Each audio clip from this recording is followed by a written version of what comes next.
그리고 지금 육군에 보면요, 어떤 게 또 있냐면 특기병과들이 많아요. 특기병과들이 많은데 그 중에서도 우리가 특기병과에 대해서 잘 모르는 경우가 많잖아요. 뭐가 있지? 이런 건 뭐지? 뭐 이런 부분들이 있어서 오늘 간단하게 특기병에 대해서 좀 설명을 드리려고 해요. 그 중에서도 어떤 거냐면 지식재산관리병이라는 게 있어요. 육군에 특기병 중에 지식관리병은 뭘 하는 걸까요? 어, 딱 들었을 때 뭘 하는 걸까라는 생각이 좀 드시죠? 뭘까요? 이거 뭐 하는 보직일까요?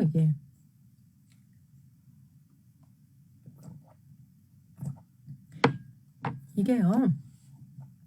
지식재산관리병은 어떤 보직이냐면요.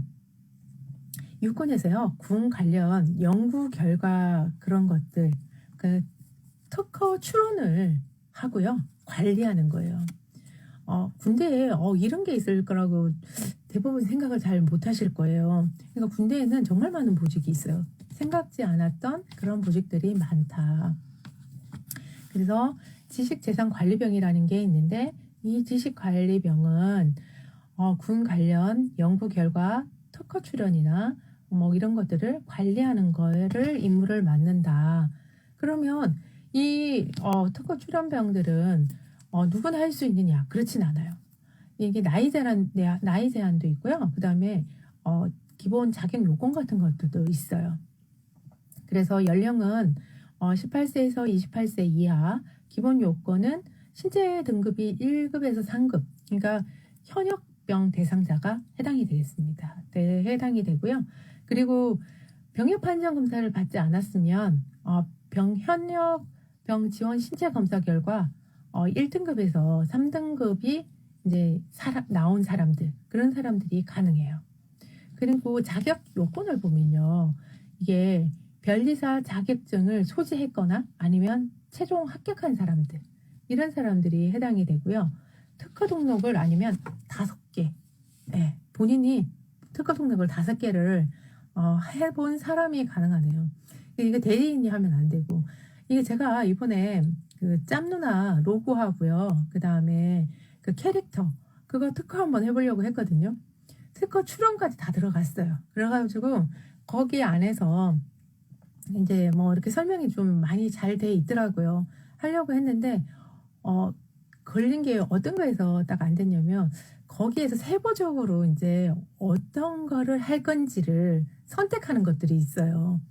그래서 업종 분야를 이제 그 무슨 단어를 썼던데요. 거기에 그거를 선택을 하면서 제가 고민스러운 거예요. 이게 컨설팅이라는 군대에 이게 과연 상품 등록으로 그게 상품 어떻게 등록을 해야 될까라는 그런 부분에서 이제 물음표가 하나 딱 생기면서 그다음부터 진행이 안 되는 거예요. 그래서 제가 특허를 이거 상품 출원은이죠. 이거를 하려고 하다가 못했어요.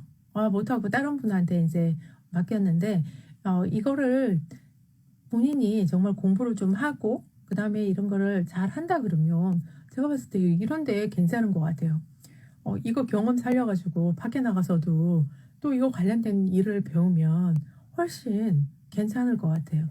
그리고 이 특허 같은 경우는 돈도 되게 비싸거든요. 출원 같은 거 할 때 상품 등록하는 게 생각보다 싸지 않더라고요.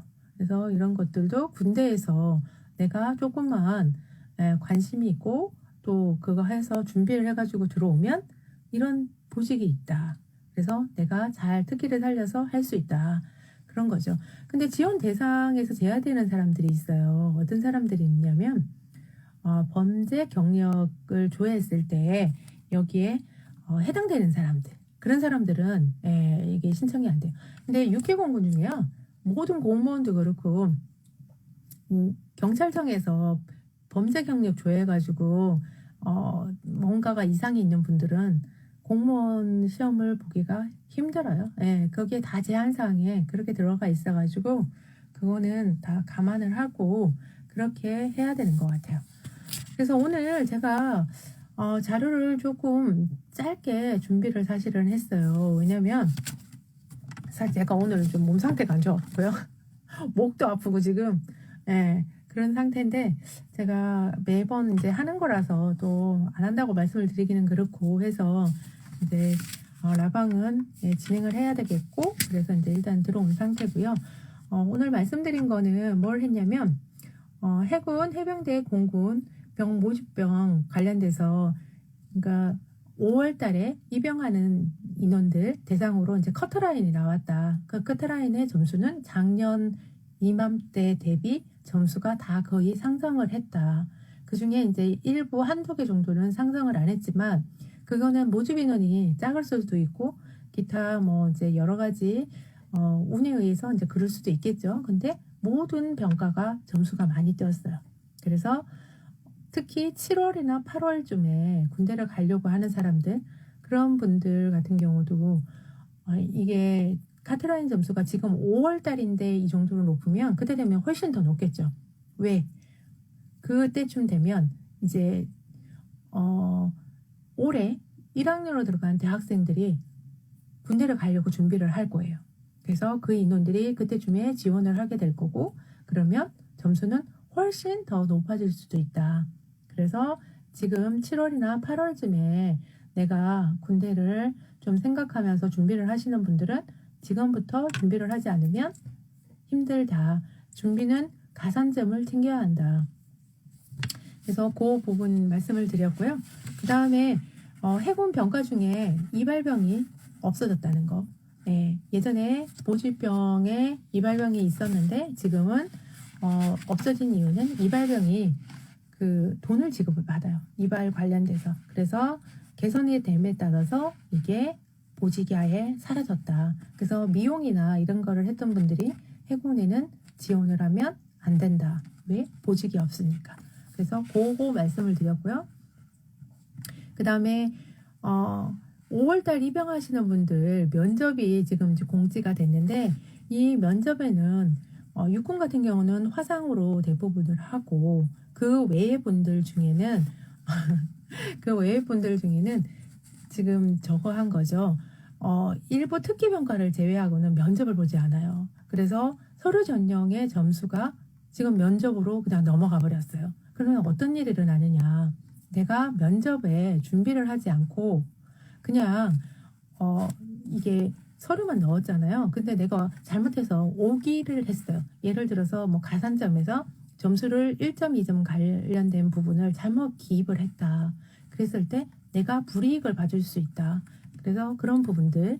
근데 지금은 뭘 하나 하더라도 신중하게 해야 되는 것 같아요. 왜냐, 점수도 워낙 높고 면접이나 이런 것들이 지금 아예 안 하거나 화상으로 대체되거나 뭐 이런 쪽으로 지금 진행을 하고 있고 최소 인원으로 지금 거의 진행을 하는 것 같아요. 그래서 그런 부분들 말씀을 드렸어요. 그리고 제가 또 말씀을 드린 거는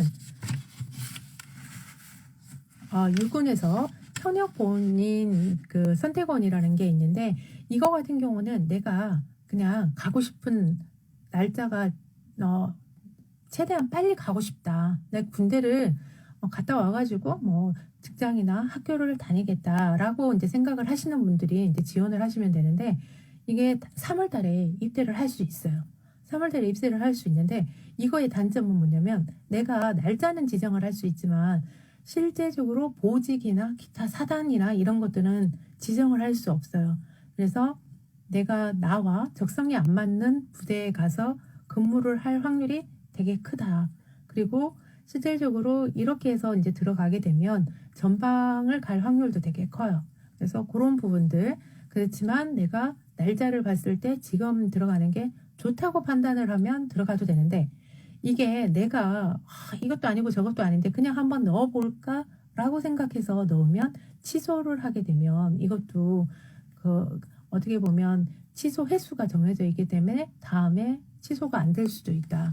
그래서 그 부분을 신중하게 해야 되고 이거는 내일가 2월 24일 수요일이죠. 수요일 날 2시부터 선착순으로 인원을 모집할 거예요. 그래서 인원은 114명이다. 그래서 날짜별로 인원이 많이 없기 때문에 전국에서 만약에 이거를 대상으로 들어온다고 생각을 해보세요. 그러면 엄청나게 치열하겠죠. 그래서 사전에 이거 같은 경우는 어느 사이트에 어떻게 클릭을 하는지를 미리 숙지를 해 놓으셔야 돼요. 그렇지 않으면 이거는 본인이 원하는 날짜에 들어갈 수 없다. 그래서 이건 선착순으로 그렇게 진행이 된다. 그거 말씀을 드렸어요. 그리고 제가 또 이제 말씀을 드린 거는 요거까지 말씀을 드렸고요. 그 다음에 지금 올해 대학교 1학년들 지금 이제 신체 검사를 받고 있을 거예요. 그래서 날짜를 병부청에서 미리 통지를 했어요. 그래서 각 가정의 자녀분들한테 이날부터 언제까지 신체 검사 그 사이트에 들어와서 그거를 해라. 그렇게 이제 얘기를 했고 실질적으로 그게 이제 진행이 되면서 본인들이 선택을 했어요. 20살인 이제 올해 대학교 1학년이죠. 1학년들이 선택을 했는데 그 중에 선택을 안 한 사람들도 있을 거예요. 그러면 어떻게 되느냐. 신체 검사 같은 경우는 1년 그러니까 올해 2월 달부터 11월까지 거의 대부분 다 받게 돼 있어요. 근데 그 병부청에서 그 기간에 본인이 예약 날짜를 하라고 했는데 안 했다. 그러면 7월 달부터는 아마 강제적으로 언제 와서 그거를 받아라고 아마 공지가 나갈 거예요. 근데 이런 얘기를 할 수 있죠. 나는 우편물도 못 받고 뭐 전혀 몰랐다라고 얘기하면 그게 될까요? 안 돼요. 그건 왜냐면 병부청 사이트에 다 공지가 돼 있고 만 18세 이상인 사람은 신체검사 대상자에 이제 들어가게끔 돼 있거든요. 19세. 18세부터는 병역에 관련된 그거에 편입이 되고요. 19세는 대상자예요. 그래서 그런 식으로 지금 이제 진행을 하고 있는데요. 제 아들이 이제 갔다 왔어요. 어제. 어제 갔다 왔는데 제 아들은 8시 거를 예약해가지고 들어갔는데 가서 보니까 집이 이제 병부청하고 가깝거든요. 그러니까 여유롭게 간 거예요. 가서 보니까 본인이 165번이래요. 번호표를 뽑았는데 8시 타임이. 보통 한 2시간 정도 걸린다고 얘기를 하더라고요. 근데 160번까지 딱 끊어가지고 신체검사 코로나 때문에 먼저 진행을 하고 그 다음에 뒤에 있는 사람들이 나중에 진행을 했대요. 그러다 보니까 1시간을 그냥 앉아서 대기를 했다고 얘기를 하더라고요. 그래서 본인 다른 사람 빨리 온 사람들은 2시간 할 거를 본인은 3시간에 걸쳐서 한 거죠. 그래서 자녀분들이 혹시 병부청에 신체검사 받으러 간다고 하면 8시 땅 돼서 가면 1시간 이상을 기다려야 한다. 그 얘기를 꼭 해주세요. 그래서 될 수 있으면 빨리 가서 번호표를 뽑고 대기하고 있으면 빨리 하고 빨리 온다. 예, 그리고 아침도 굶고 가가지고 그 배도 고프다고 뭐 그러던데 하여튼 그런 것들도 하나의 센스인 것 같아요. 그래서 아들이 군대에 신체 검사 간다 그러면 빨리 깨워서 보내야 한다.